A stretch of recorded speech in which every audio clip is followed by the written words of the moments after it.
जय मित्रांनो, मी दीपक कुरुंदवाडे आपल्या सगळ्यांचं स्वागत करतो आपल्या SSC GD 100 डेज चॅलेंजच्या डे 23 मध्ये. मित्रांनो, आपण लास्ट लेक्चरमध्ये जो भागीदारी पार्टनरशिप हा टॉपिक होता तो पूर्णपणे क्लिअर केला होता. त्याच्या अगदी सगळ्या कन्सेप्ट तुम्हाला डिटेलमध्ये मी शिकवल्या होत्या, बरोबर. तर आजच्या लेक्चरमध्ये आपण एक नवीन टॉपिक सुरू करणार आहे. ठीक आहे. आता नवीन टॉपिक सुरू करण्या अगोदर हा जो टॉपिक आहे ना, हा एक व्याजाचा पार्ट आहे. ओके, म्हणजे जे व्याज असतं, आपलं व्याज तर सगळ्यांना माहितीच असेल. आपण एखाद्याला रक्कम देतो किंवा एखाद्याकडून कर्ज घेतो, ठीक आहे. तर त्याच्यावर जे एक्स्ट्रा अमाऊंट आपल्याला पे करायला लागते व्याजाच्या स्वरूपात आपण करतो, त्याला व्याज म्हणतो.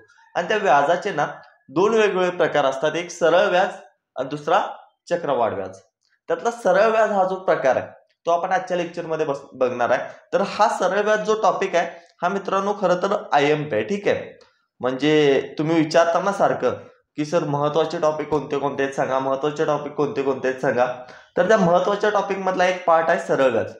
कारण सरळ व्याजवर हमखास क्वेश्चन SSC GDला विचारला जातो, फिक्स येतोच क्वेश्चन. ठीक आहे. आणि इतका अवघड असा टॉपिक नाही, खूप सोपा टॉपिक आहे, तुम्हाला लगेच समजून पण जाईल.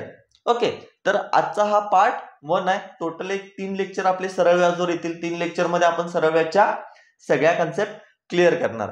ओके, तर बेसिक पासून सुरू करूया. पण सुरू करण्यापूर्वी आता तुम्हाला सगळ्यांना माहितच आहे की काय येते, न्यू इयर येते.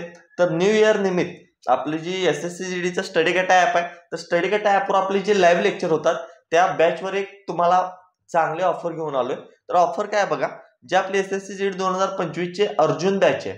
ओके, अर्जुन बॅच सुरू आहे. तिथं सिलेबस आपला जवळपास 80% सिलेबस संपलाय, 20% सिलेबस आहे, तो पण या 5-6 दिवसात संपून जाईल. ठीक आहे.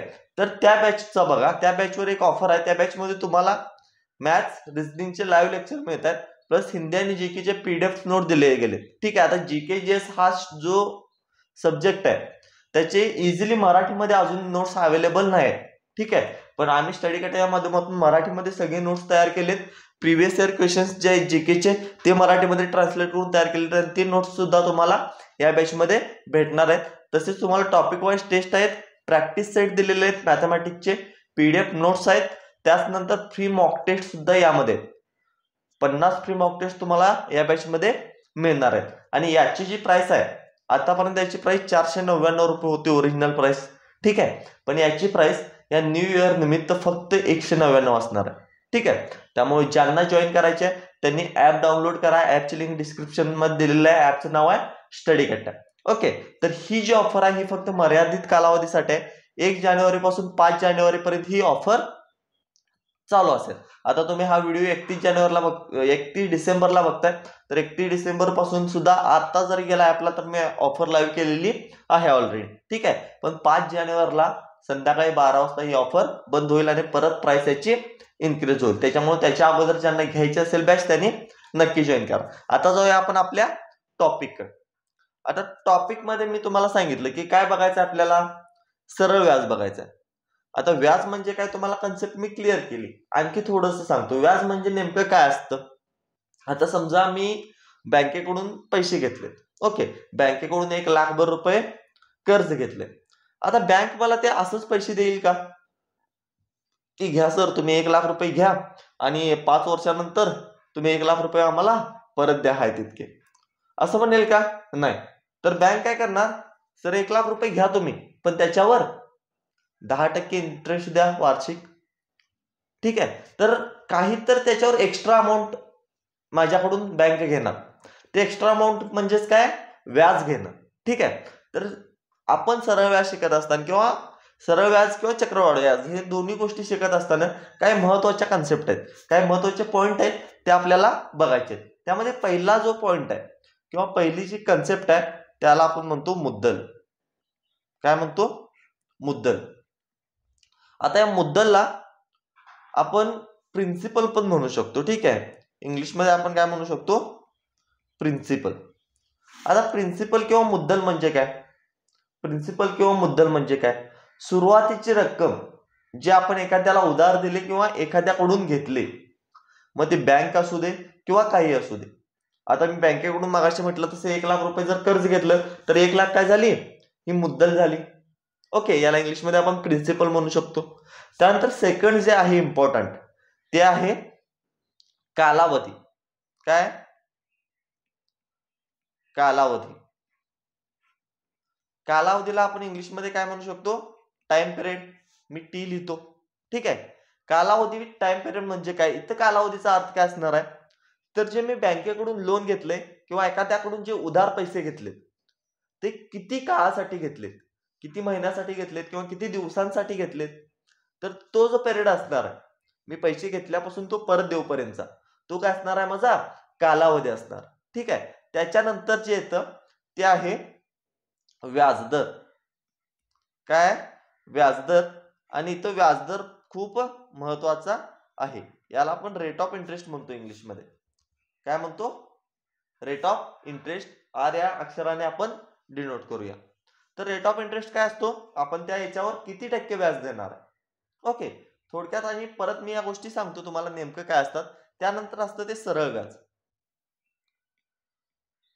सरळ व्याज. सरळ व्याजला आपण SI म्हणतो इंग्लिशमध्ये, सिंपल इंटरेस्ट.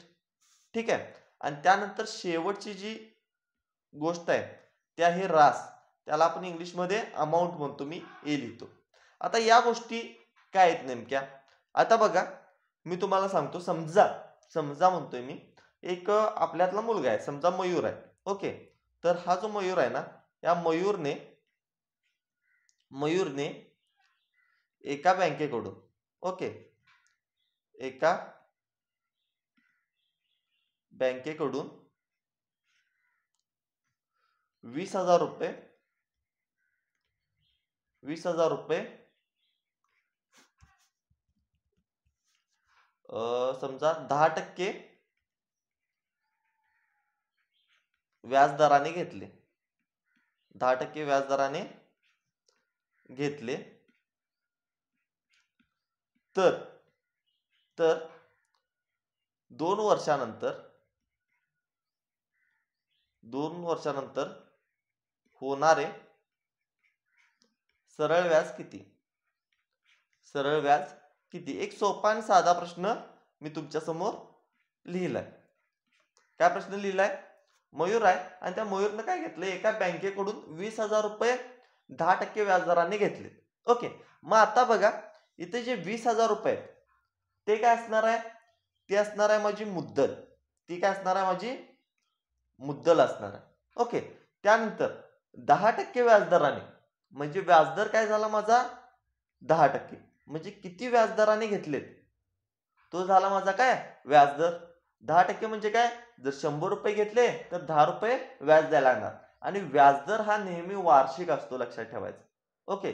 व्याजदर जेव्हा एखाद्या प्रश्नामध्ये किंवा स्टँडर्ड ज्या वेळेला व्याजदर दिला जातो त्यावेळेला तो वार्षिक असतो. मग सर इथं म्हणायचं नाही आमच्याकडे महिन्याला 10% व्याजानं वगैरे पैसे उधार देतात, हे देतात, ते सगळ्या इलिगल गोष्टी आहेत. ओके. लिगली आपल्याला सगळं जायचं आहे. आणि लिगली ज्या गोष्टी असतात, स्टेटमेंट असतात, त्याच्यामध्ये जो व्याजदर सांगितला जातो तो नेहमी वार्षिक असतो, मंथली नसतो. ओके. एक पतसंस्थेत तुम्ही बघितला असाल बघा. ओके. 30 दिवसाच्या मुदतीवर 6% व्याजदर. ओके. तिथं आपल्याला काय वाटतंय की बाबा 30 दिवस जर पैसे ठेवला आपण तर आपल्याला 6% व्याजदर भेटणार आहे. पण 6% व्याजदर भेटत नाही. तो 6% व्याजदर असतो तो वार्षिक असतो. ठीक आहे. म्हणजे 30 दिवसाला तुम्हाला फक्त 0.5% मिळणार आहे त्यातलं. ओके. 12 महिन्याचं 6%. अशा पद्धतीनं गोष्टी असतात. त्यानंतर बघा आता 2 वर्षानंतर होणारे सरळ व्याज विचारले म्हटल्यावर इथं कालावधी जो आहे तो किती असणार आहे? 2 वर्ष असणार आहे. कालावधी जो आहे तो असणार आहे 2 वर्ष. आणि आता विचारलंय काय? सरळ व्याज. मग ते सरळ व्याज किती होईल? आता सरळ व्याज बरोबर कसं काढेन मी? पैसे घेतलेत त्यांना किती? 20,000 रुपये. ओके. किती वर्षासाठी घेतलेत?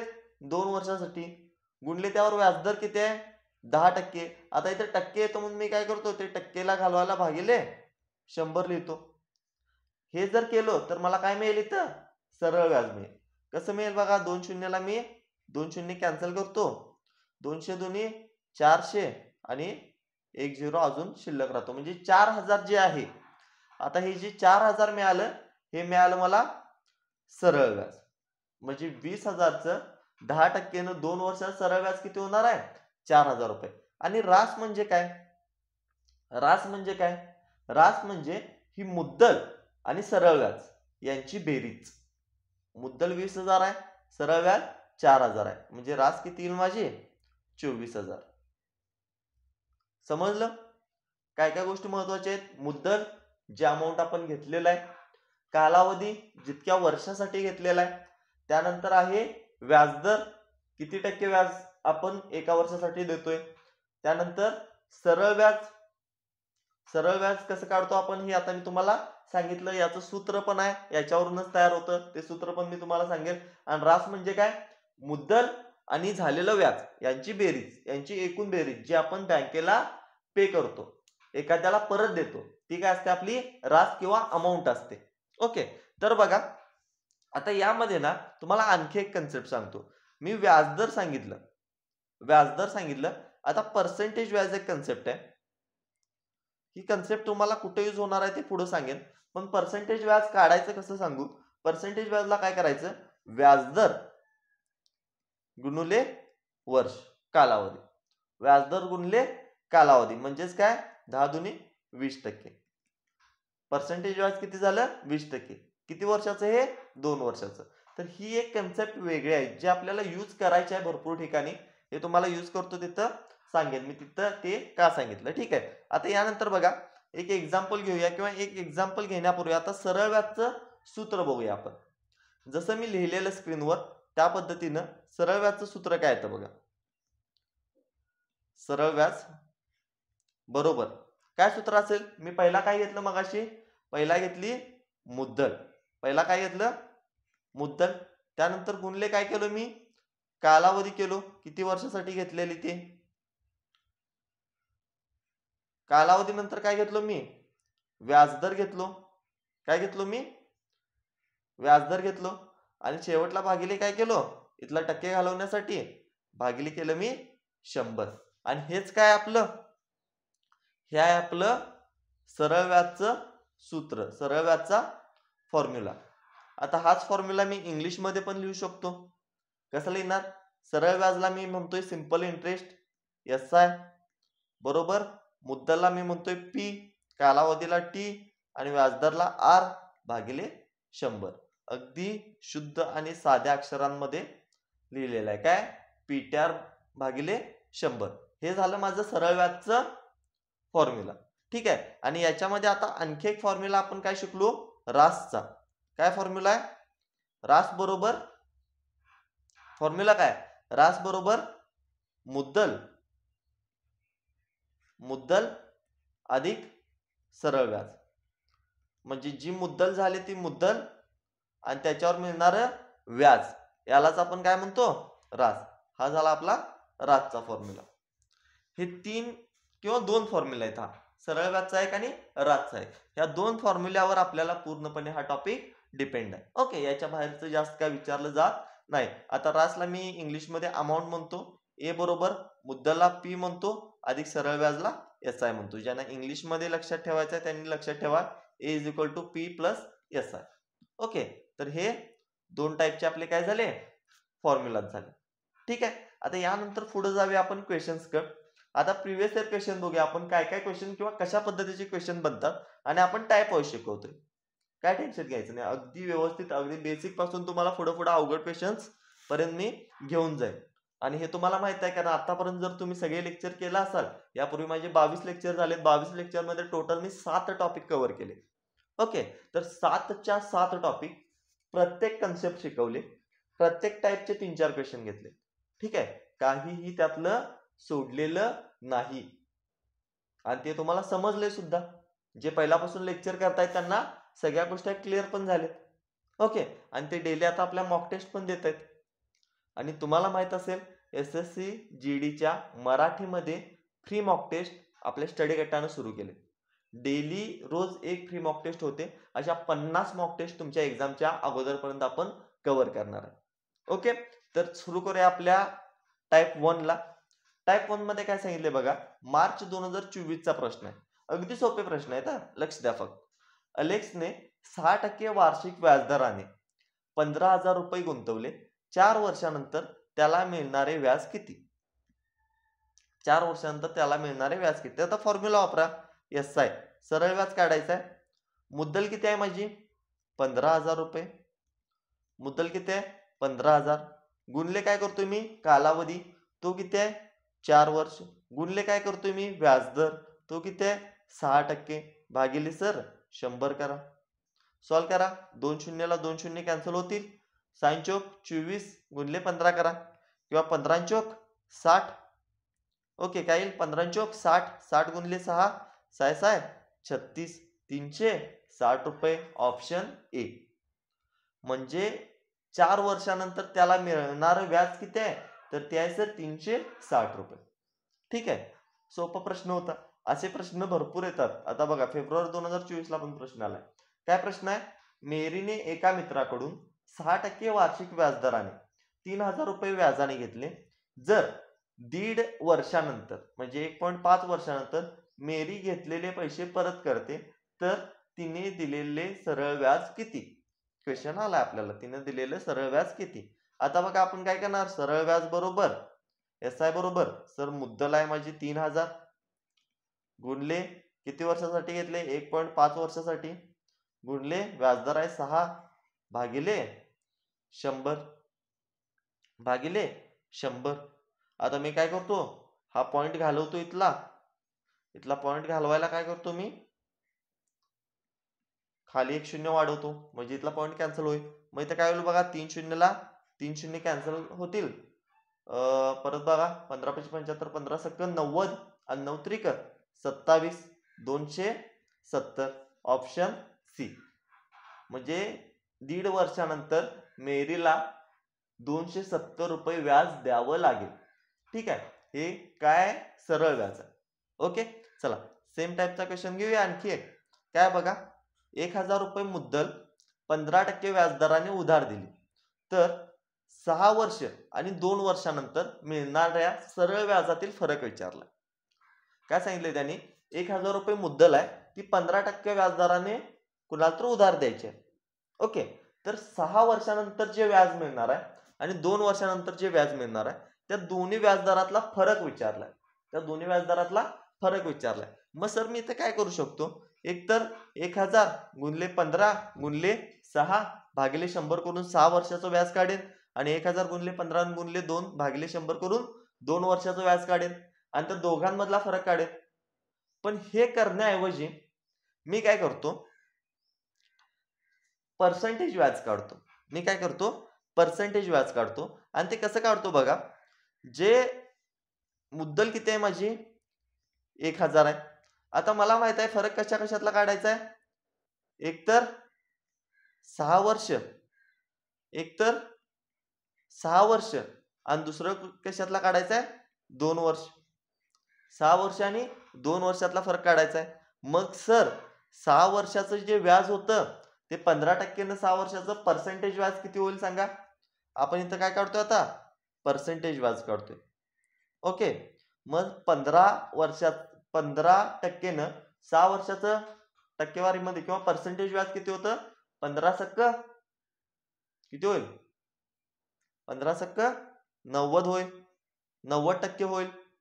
ओके म्हणजे 6 वर्षात 1,000 वर 90% व्याज त्याला द्यावं लागेल आणि 2 वर्षात किती द्यावं लागेल 15 दुने 30% म्हणजे 1,000 वर 2 वर्षात 30% व्याज द्यायला लागेल.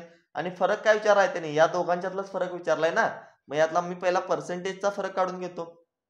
किती आहे पर्सेंटेजचा फरक 90% आणि 30% मध्ये 60%चा फरक आहे. कितीचा आहे 60%चा. मग आता मी सर काय काढतो डायरेक्ट 60%ची व्हॅल्यू काढतो. 1,000 रुपयेवर 60% व्याज म्हणजे 60 भागिले 100. आता बघा काय येईल उत्तर 2 शून्यला 2 शून्य कॅन्सल करा 6 1 6 2 0 आहेत असं. ठीक आहे म्हणजे आन्सर काय असेल माझं या दोघांच्या व्याजातला फरक किती असेल या दोघांच्या व्याजातला फरक असेल 600 रुपये. ओके आता इथं ऑप्शन थोडेसे चुकलेत. ऑप्शन चुकण्यामागचं कारण काय माहित आहे वेट फॉर अ मिनिट. 1,000 रुपये मुद्दल आहे 15% व्याजदर आहे 6 वर्षानंतर 90 म्हणजे 900 आणि 2 वर्षानंतर 30 म्हणजे 300 600 आणि 300. ठीक आहे इथं काय झालं एक झिरो एक्स्ट्रा झालाय सगळ्या ठिकाणी. ओके, एक 0 एक्स्ट्रा झाला त्याच्यामुळे 0 कॅन्सल करतो मी. 600 हे उत्तर आपलं बरोबर असणार आहे. तर 1000च्या ऐवजी जर 10,000 असतं तर 6000 उत्तर आलं असतं. एक तर ऑप्शन माझं इथं व्हॅल्यू चुकली असणार आहे किंवा ऑप्शन्स चुकले असणार आहेत. ओके, बरोबर आहे या व्हॅल्यूनुसार तर उत्तर तुमचं 600 येतं. त्यानंतर बघा पुढचं नेक्स्ट क्वेश्चन. आता हा प्रश्न बघा, हा प्रश्न पण थोडासा अवघड असा नाही पण कन्फ्युज करणार आहे. काय विचारलंय त्यांनी, रुपये 2400 वर 20 मार्च 2019 पासून 31 मे 2019 पर्यंत 6.4% व्याजदराने होणारे सरळ व्याज किती? आता त्यांनी बघा सगळ्यात पहिला मला मुद्दल दिले, पी दिले. किती दिले ती? 2400 दिले. किती दिले? 2400. त्यानंतर मला त्यांनी काय दिलाय? टाइम पिरियड दिलाय. आणि टाइम पिरियड किती दिलाय माहिती आहे त्यांनी? 20 मार्च 2019 पासून 31 मे 2019 पर्यंत. आता मला सांगा, मग मार्चचे किती दिवस झाले? मार्चचे किती दिवस झाले सांगा? 20 मार्च पासून 31 मार्च पर्यंत. मार्च महिना 31 दिवसांचा असतो. आता 20 पासून 31 पर्यंत 20 सोडा, 21 पासून 31 पर्यंत किती दिवस झाले? 11. आणि 20 तारखेचा आहे म्हणजे मार्च मध्ये टोटल किती दिवस झाले? 12 दिवस. त्यानंतर मार्च नंतर कुठला असेल महिना? एप्रिल असेल. आता आपल्याला माहित आहे एप्रिल तर 30 दिवसाचा असतो, त्यामुळं 30. आणि त्यानंतर मे जो आहे तो परत 31 दिवसाचा असेल, म्हणून मेचे किती दिवस? 31 दिवस. आता सर इथं जूनचं घ्यायचं का? नाही, कारण त्यांनी 31 मे पर्यंतच विचारले. समजा इथं 20 मे पर्यंत असतं तर फक्त 20 दिवस घेतले असते मी. शेवटची तारीख घेतली त्यावर हे डिपेंड आहे. म्हणजे टोटल किती दिवसाचं व्याज झालं सांगा? टोटल किती दिवस त्यानं पैसे घेतलेत? 12 अधिक 30 42 अधिक 31 73. किती? टोटल 73 दिवस त्यानं ते पैसे घेतलेत. आता सर मला तर माहित आहे की व्याजदर जो आहे तो वार्षिक दिलाय, म्हणजे मला हे 73 दिवसांचं काय करायला लागेल? वर्षामध्ये कन्वर्ट करायला लागेल. आणि वर्षामध्ये कन्वर्ट करायला काय करतो आपण? 73 भागिले 365, कारण एका वर्षामध्ये 365 दिवस असतात. जर इथं लीप इयर आहे असं सांगितलं असतं तर मी 366 घेतलं असतं, कारण लीप इयर मध्ये एक वर्ष एक्स्ट्रा असतं.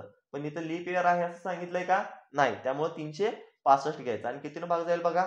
7 आणि 3 15. 5 ने भाग जाईल बघा, म्हणजे 1/5 वर्ष. 1/5 वर्षाचं काय असेल? उत्तर असेल. म्हणजे जो टाइम पिरियड आहे तो किती असणार आहे? 1/5 वर्ष असणार आहे. कालावधी जो आहे तो 1/5 वर्ष झाला. त्यानंतर रेट ऑफ इंटरेस्ट बघा किती आहे? आर काय? 6/4%. मग काय करा? 6/24 अधिक 1 25. 25/4% काय झाला माझा? व्याजदर झाला. आता त्यांनी काय सांगितले? सरळ व्याज काढा. मग फॉर्म्युला वापरा ना. फॉर्म्युला काय आपला? SI बरोबर सर मुद्दल 2400, त्यानंतर हे काय? 1/5 आहे गुणले 24/4 आहे आणि गुणले 100 आहे असं घ्या. आता काय करतो मी इथं एक सिंपल गोष्ट करतो. काय करतो? कॅन्सल करतो गोष्टी. 00 ला 00 कॅन्सल होईल. त्यानंतर बघा 5/20 काय करूया? इथे 4 न भाग जाईल. 4 एके 4, 4 संग 24. आता आन्सर काय येईल? SI बरोबर किती येईल बघा? 24 सक्क किती येतं? 24 गुणिले 6 करा. 6 24 हातच्याला जाईल 2. 6 2 12 आणि 2 14. 144 भागिले 5. 144 भागिले 5. एकच मिनिट. इथे एक गोष्ट चुकले. काय चुकले बघा? इथे मी 24 लिहिले. ओके, इथं 24 लिहिले पण इथं काय 25 आहे, कारण 25/4 आहे व्याजदर, त्याच्यामुळे ते आपलं थोडंसं कन्फ्युजन झालं. काय होईल मग? 5 एके 5, 5 25. 5 25 झालं म्हणजे पूर्णपणे भाग गेलाय का? भाग पूर्णपणे गेलाय. तर 5 एके 5, 5 25, 0 ला 0 कॅन्सल केलं. आता इथे 4 न भाग जाणार नाही रे. इथं काय होईल? हे 4 इथं याच्यासाठी कॅन्सल केलं ना. मग मी ते काय करतो? 4 एके 4, 4 संग 24. राहिलं काय मग? 5 गुणले 6, 5 सक्क 30. म्हणजे जे माझं सरळ व्याज येणार आहे, 73 दिवसासाठी ते असणार आहे फक्त 30 रुपये. म्हणजे 2400 रुपये जर मी 73 दिवसांसाठी घेतले आणि वार्षिक व्याजदर त्याचा 6.4% असेल तर मला 30 रुपये त्यांना व्याज पे करावं लागेल. क्लिअर? चला पुढे बघू आपण. काय क्वेश्चन आहे? एका निश्चित मुद्दलवर 13% वार्षिक व्याजदराने 5 वर्षात मिळणारे सरळ व्याज काय 2275 आहे, तर ती मुद्दल किती? आता काढायला लावले आपल्याला प्रिन्सिपल. मग दिले काय त्यांनी? सरळ व्याज दिले. मग सरळ व्याजचा फॉर्म्युला वापरा. 2275 सरळ व्याज आहे, प्रिन्सिपल काढायचा आहे, गुणले 5 वर्षात म्हटल्यावर इथं 5 वर्षात करा. किती टक्के? 13% व्याजदर आहे आणि सर काय आहे भागिले 100 आहे. चला सॉल्व करा. किती येईल बघा. भाग कितीनं जाऊ शकतो? 5 न जातो पहिला. 5 एके 5, 5 चोक 20, 5 वाचा 25 आणि इथं काय होईल मग 5 वाजा 25 म्हटल्यावर 2 उरेल, परत 5 वाजा 25. ओके. मग आता काय करा, पी बरोबर 4000 45,500 भागिले 13 करा. किती येईल बघा उत्तर. 13 दुनी 26, 13 त्रिक 39, 13 पाची 65, 2 0 आहेत असं. म्हणजे पी जी प्रिन्सिपल आहे किंवा जी मुद्दल आहे ती किती असणार आहे माझी? ती असणार आहे 3500 रुपये. Option C. फेब्रुवारी 2024 ला आलाय प्रश्न. म्हणजे इथं काय दिलंय आपल्याला? सरळ व्याज दिले, त्यानंतर रेट ऑफ इंटरेस्ट दिलाय, कालावधी दिलाय आणि त्याच्यावरून आपल्याला प्रिन्सिपल काढायचं होतं, मुद्दल काढायची होती. काय अवघड नव्हतं, फक्त फॉर्म्युला वापरायचा होता आपला सरळ व्याजचा, त्याच्यामध्ये व्हॅल्यू टाकायची आणि उत्तर काढायचं. अगदी सोपे असतात असे एक्झाम्पल्स, काही अवघड नाही. आतापासून मी पहिल्या एक्झाम्पल पासून आतापर्यंत जितके एक्झाम्पल घेतले ते SSC GD ला विचारलेले. कारण का हे मी का लिहितोय माहित आहे? भरपूर जणांच्या मनात असं असतं की बाबा शिकवल्यानंतर ते एक्झाम्पल मुलांना सोपे वाटायला लागतात आणि सोपे वाटायला लागतात ह्याचा त्यांना आनंद नसतो. त्यांच्या मनात माझ्यावर प्रश्न निर्माण होतो की सर एवढं सोपं विचारतात का, एवढं सोपं शिकवायला हे विचारणार आहेत का, असा प्रश्न येतो. ठीक आहे. त्याच्यामुळं ही सगळी प्रिव्हियस इयर क्वेश्चन आहेत, इतकं लक्षात घ्यायचं आणि त्याच्यानुसार अभ्यास करायचा. ओके. आणि हे सगळं फॉर्म्युला शिकवलाय, कन्सेप्ट क्लिअर झाली की तुम्हाला सोपंच जाणार. ओके. भरपूर जण म्हणतात सरळ व्याज हा टॉपिक अवघड आहे, पण हा टॉपिक अवघड नाही, खूप सोपा टॉपिक आहे. ओके. अवघड ही गोष्ट कधीपर्यंत असते तुम्हाला? जोपर्यंत ती येत नाही. ओके. जेव्हा आपल्याला एखादी गोष्ट येत नाही तोपर्यंतच ती गोष्ट आपल्याला अवघड वाटायला लागते.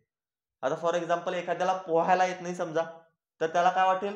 पोहायचं म्हणजे लय अवघड आहे, आपल्याला येत नाही. ओके. पण जेव्हा तो पोहायला शिकतो तेव्हा तो म्हणतो काय पोहणं अवघड आहे? नाही, सोपं आहे. ठीक आहे. एखाद्याला समजा गाडी चालवायला येत नसेल तर त्याला पहिला काय वाटतं? गाडी चालवणं लयच अवघड आहे. पण ज्या वेळेला तो गाडी चालवायला शिकतो त्यावेळेला त्याला काय होतं? ते सोपं वाटायला लागतं. अवघड काहीच नसतं, फक्त ते आपल्याला येत नसतं म्हणून अवघड वाटतं. एकदा ते शिका.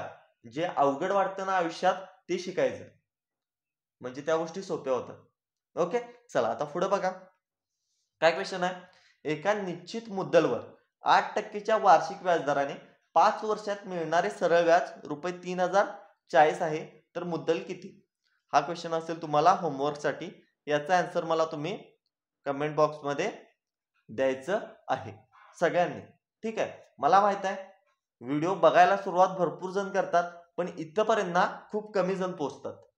ठीक आहे. जिथं मी हा होमवर्क देतोय ना इथपर्यंत खूप कमी जण पोहोचतात आणि इतके एक्झाम्पल झाल्यानंतर मी का देतो माहित आहे होमवर्क सॉल्व्ह करायला मध्ये? कारण मला बघायचं असतं की माझा जो ऑडियन्स आहे किंवा माझी जी मुलं अभ्यास करतायत, माझे जे स्टुडंट आहेत ते नेमकं किती सिरियस आहेत त्यामध्ये.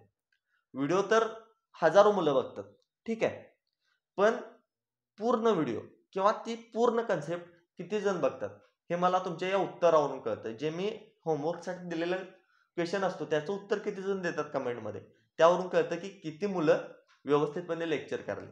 ओके. त्यामुळं तुम्ही जर इथपर्यंत आला असेल तर नक्की क्वेश्चन सॉल्व्ह करा आणि त्याचं उत्तर द्या. त्यानंतर पुढचा क्वेश्चन बघा. एक लास्टचे 2 क्वेश्चन आहेत ते घेऊया. काय? 50,000 ची मुद्दल 8 वर्षासाठी गुंतवली जाते. मुद्दल किती आहे? 50,000. टाइम पिरियड आहे 8 वर्ष. 12% व्याजदराने 8 वर्षानंतर मिळणारी रास किती विचारले?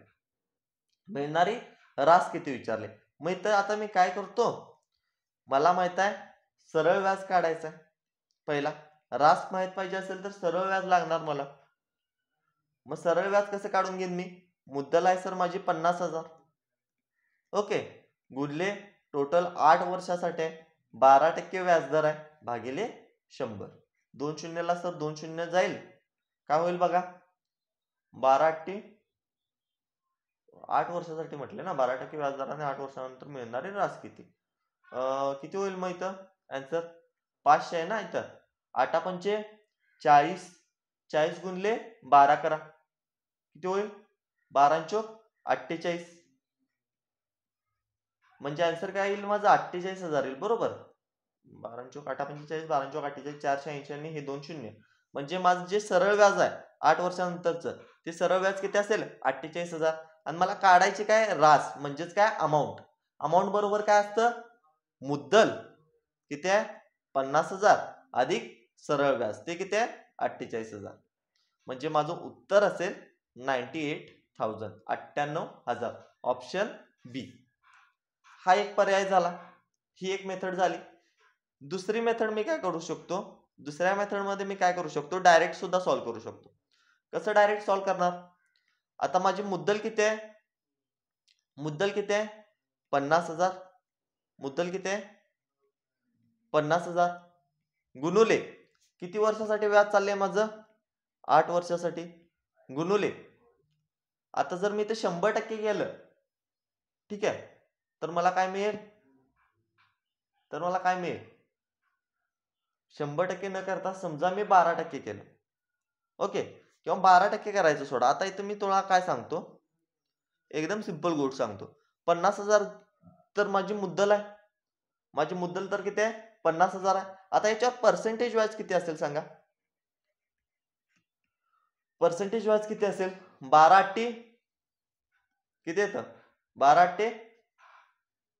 8 दुनी 16 आणि 8 एके 8, 96, 96% काय झालं माझं सरळ व्याज झालं. हे तर क्लिअर आहे, पर्सेंटेज व्याज म्हणजेच काय 8 वर्षाचं हे सरळ व्याज झालं. आणि रास जी असणार आहे ती किती असणार आहे, मग मुद्दल 100% अधिक सरळ व्याज 96%, रास जी असणार आहे ती काय असणार आहे 196%, 196%. मग आता सॉल्व्ह करा ना, आता सॉल्व्ह करा डायरेक्ट. काय केलं मी तर आता सिंपल गोष्ट काय केली, मुद्दल गुणले रासचं पर्सेंटेज केलं, रासचं पर्सेंटेज किती असणार आहे 196%.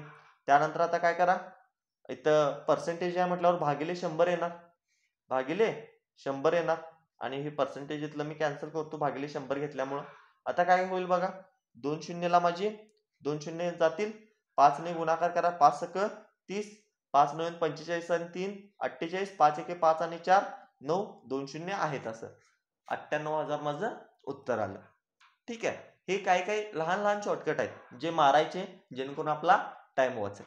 ठीक आहे, आता सेम टाईपचं एक्झाम्पल बघा, 40,000 ची मुद्दल आहे, मुद्दल किती आहे 40,000 आहे, गुणले 10 वर्षानंतरचा रास विचारल्या, मग 10 वर्षासाठी 5% व्याजदर किती होईल 50%, आणि मुद्दल किती असणार आहे 100%. 100% मुद्दल अधिक 50% सरळ व्याज बरोबर मला मिळेल 150% मिळेल, ते म्हणजे मला मिळेल की रास. मग 40,000चं 150% बरोबर काय असेल बघा, 2 शून्यला 2 शून्य कॅन्सल करा, 15 चोक 60 आणि 3 शून्य आहेत, असं ऑप्शन काय असेल माझा 60,000, ऑप्शन सी. ओके, प्रिन्सिपल कसं काढायचं बघितलं, आता रास कशी काढायची बघितली. आता जे राहिलं लास्ट कोणतं, रेट ऑफ इंटरेस्ट, तर ते कसं काढायचं बघूया. ते कसं काढायचं बघा, आता जॉनने एका बँकेत 1200 रुपये जमा केले, ओके, 4 वर्षानंतर त्याला एकूण 1400 रुपये मिळाले, तर बँकेचा व्याजदर किती, आपल्याला काय काढायचा व्याजदर. आता बघा इथे काय केले, त्यांची मुद्दल सांगितले पी 1200 रुपये, मुद्दल सांगितले पी 1200, त्यानंतर 4 वर्षानंतर म्हणजे टाइम पिरियड दिलाय, टाइम पिरियड दिलाय 4 वर्ष, 4y म्हणजे 4 इयर्स लिहितो, त्यानंतर म्हणाल तुम्ही सर वाय काय आहे, 4 वर्ष काय व्याजदर आहे. त्यानंतर त्याला एकूण 1400 रुपये मिळाले, म्हणजे त्यांनी दिले अमाऊंट. ओके, आता काय दिली त्यांनी अमाऊंट दिली, रास दिली, ती किती आहे 1400 रुपये, आणि मला काढायचं काय रेट ऑफ इंटरेस्ट. काढायचं काय रेट ऑफ इंटरेस्ट. मग सर मी इथं काय करतो फॉर्म्युला यूज करतो कोणता SI बरोबर सरळ व्याज बरोबर मुद्दल गुणले टाइम गुणले रेट ऑफ इंटरेस्ट भागिले 100. आता सर मला त्यांनी पी दिले मुद्दल दिले किती दिले 1200 दिले गुणले त्यांनी टाइम पिरियड दिलाय किती दिलाय 4 वर्ष गुणले मला आर काढायचंय भागिले 100. पण मला इथे SI पण माहित पाहिजे ना SI पण माहित पाहिजे. SI कसं काढू शकतो मी कसं काढू शकतो तर रास वरून जे यांनी 1400 दिले हे काय टोटल अमाऊंट आहे रास आहे आणि रास ही काय असते SI आणि P ची बेरीज असते. मग मी जर या A मधून या 1400 मधून जर हे P 1200 वजा केलं जर P 1200 वजा केलं तर मला सरळ व्याज मिळेल ना तर मला SI मिळेल. मग SI बरोबर किती असेल माझं 200 म्हणून इथे SI च्या जागी मी किती ठेवतो 200. आता सर इथं काय करूया आपण या 2 शून्यला डायरेक्ट हे 2 शून्य कॅन्सल करा. ओके त्यानंतर 4 एके 4 4 पंचे 20 50 करा आणि आर बरोबर काय होईल मग हे 50 भागिले खाली हे किती आहे 12 येईल. मग काय होईल बघा 12 चौक 48 उरेल 2 पॉईंट ठेवला 12 एके 12 उरेल 8 उरेल ना बरोबर 20 म्हटलं 12 एके 12 8 उरेल 12 सत्ते ओके 4.17 ठीक आहे. 4.1% जरी काढला तरी ऑप्शन मध्ये एकच आहे 4.17% तर हेच माझं काय असेल उत्तर असेल. ओके तर अशा पद्धतीने आपण काय काढू शकतो रेट ऑफ इंटरेस्ट पण काढू शकतो. ओके सेम टाईपचा आणखी एक एक्झाम्पल बघा डायरेक्ट फॉर्म्युला ठेवतो मी SI बरोबर PTR भागिले 100. मगाशी फक्त लिहून दाखवलं तुम्हाला आता डायरेक्ट फॉर्म्युला ठेवतो. काय सांगितलं त्यांनी 8250च्या मुद्दलवर 5 वर्षामध्ये 2475 इतके सरळ व्याज मिळते. आता डायरेक्ट त्यांनी सरळ व्याज दिले रास दिलेली नाही म्हणून मी सरळ व्याज डायरेक्ट ठेवतो 2475 अधिक मुद्दल त्यांनी दिले 8250 गुणले 5 वर्षासाठी म्हटले रेट ऑफ इंटरेस्ट काढायचा आहे भागिले 100. चला कितीने भाग जातो बघा कितीने भाग जाईल रे 32. ओके चला भाग द्या. काय करतो मी पहिला तर या झिरोला हे झिरो कॅन्सल करतो. आता 5 एके 5 5 दोन्ही 10 बे के बे इथं 2 न भाग जाणार नाही ठीक आहे इथं 2 न भाग देत मी 2 आहे असं ठेवतो सध्या. तर आता इकडे 5 ने भाग जातो बघा इथं 5 ने भाग देतो किंवा 25 ने पण भाग जातो. 25 ने देऊ का 5 ने देऊ डायरेक्ट 25 ने देऊया. ओके किंवा 5 ने देऊया आणि कन्फ्युजन नको इथं. 5 एके 5 राहिले किती 3 5 सक 30 राहिले किती 2 आणि 5 वाचा 25 165 आलं इथं पण 5 ने द्या 5 चौक 20 राहिले किती 47 5 नव्वेन 45 राहिले किती 25 परत 5 ने. ओके आता परत 5 ने भाग जातो 5 त्रिकम 15 5 त्रिकम 15 33 ओके 5 नव्वेन 45 5 नव्वेन 45 परत 11 ने 11 त्रिक 33 11 नव्वे 99 ओके परत 3 ने 3 एके 3 3 त्रिक 9 म्हणजे काय आलं आर बरोबर 3/2 बरोबर ना. हा आर बरोबर 3/2 येणार नाही सॉरी 3 गुणले 2 येईल कारण इथं भागाकारात 2 आहे ना इकडे गुणाकारात होईल म्हणजे आर बरोबर मला किती मिळेल 6% मिळेल. ऑप्शन आहे का सी ठीक आहे ऑप्शन सी बरोबर आहे. तर आजचं लेक्चर मित्रांनो मी इथंच एंड करतो. आजच्या लेक्चर मध्ये आपण काय काय शिकलो थोडंसं रिवाइज करा. सगळ्यात पहिला आपण फॉर्म्युला शिकलो त्या फॉर्म्युल्यावरून आपण सरळ व्याज काढायला शिकलो. ओके सरळ व्याजातला फरक काढायला शिकलो त्यानंतर मुद्दल काढायला शिकलो त्यावरून आपल्याला कालावधी सुद्धा काढता येतो त्यानंतर आपल्याला रास सुद्धा काढता येते रास नंतर आपण रेट ऑफ इंटरेस्ट काढायला शिकलो. ओके तर या सगळ्या गोष्टी आपण आजच्या लेक्चर मध्ये शिकलेलो आहे. तर या लेक्चरची PDF जे किंवा या लेक्चर संदर्भात जे प्रॅक्टिसचे क्वेश्चन आहे ते तुम्हाला आपल्या टेलिग्राम चॅनलवर मिळतील. टेलिग्राम चॅनलची लिंक आपल्या डिस्क्रिप्शन मध्ये दिलेली आहे. ओके जर लेक्चर आवडला असेल तर व्हिडिओला लाईक करा चॅनलला सबस्क्राईब करा आणि आपल्या इतर मित्रांनाही देखील व्हिडिओ हा जास्तीत जास्त शेअर करा. तर परत भेटू पुढच्या व्हिडिओमध्ये. जय हिंद.